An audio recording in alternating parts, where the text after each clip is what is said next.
સાળંગપુર ધામ શ્રી કષ્ટભંજન દેવ હનુમાનજીને આજે દેવ દિવાળી નિમિત્તે સફેદ ગુલાબ અને સેવંતીના ફૂલોનો દિવ્ય શણગાર કરાયો। સ્વામિનારાયણ મંદિર વડતાલ ધામ સંચાલિત સુપ્રસિદ્ધ યાત્રાધામ સાળંગપુર ધામ શ્રી કષ્ટભંજન દેવ હનુમાનજી મંદિર ખાતે પરમ પૂજ્ય શાસ્ત્રી સ્વામી હરિપ્રકાશ દાસજીની પ્રેરણાથી તેમજ કોઠારી વિવેક સાગર દાસજી સ્વામીના માર્ગદર્શનથી પૂનમ નિમિત્તે આજે સવારે 5:30 કલાકે મંગળા આરતી પૂજારી સ્વામી દ્વારા તથા 7 વાગે શણગાર આરતી પરમ પૂજ્ય શાસ્ત્રી સ્વામી હરિપ્રકાશ દાસજી દ્વારા કરવામાં આવી હતી। દાદાને દિવ્ય વાઘાનો શણગાર તેમજ દાદાના સિંહાસનને સફેદ ગુલાબ અને સેવંતીના 200 કિલો ફૂલોનો દિવ્ય શણગાર કરવામાં આવ્યો છે।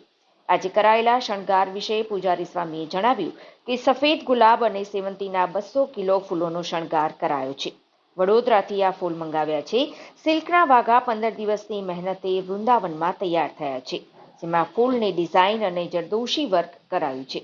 પૂનમ નિમિત્તે આજે સાંજે 5:30 વાગે શ્રી કષ્ટભંજન દેવનું દિવ્ય ષોડશોપચાર પૂજનનું આયોજન કરવામાં આવશે તથા ફૂલોનો શણગાર અને સાથે સાથે ફળ, પુષ્પ, ડ્રાય ફ્રૂટ વગેરે ધરાવવામાં આવ્યા હતા। પુષ્પ વર્ષા કરવામાં આવી તથા હજારો ભક્તોએ પ્રત્યક્ષ તેમજ ઓનલાઈન આ અનેરા દર્શનનો લાભ લઈ ધન્યતાનો અનુભવ કર્યો। આ દાદાના ભક્તોને કોઈ તકલીફ ન પડે માટે મંદિરના સંતો દ્વારા 7 સ્ટાર હોટેલને ટક્કર આપે એવું ગોપાળાનંદ સ્વામી યાત્રિક ભવન બનાવવામાં આવ્યું છે। આ ગોપાળાનંદ સ્વામી યાત્રિક ભવન શ્રી કષ્ટભંજન દેવ હનુમાનજી મંદિરની ડાબી બાજુ થોડાક જ અંતરે અને નવા ભોજનાલયની એકદમ પાછળ બનાવાયું છે, જેના બિલ્ડિંગનું 9 લાખ સ્ક્વેર ફૂટમાં કન્સ્ટ્રક્શન કરાયું છે।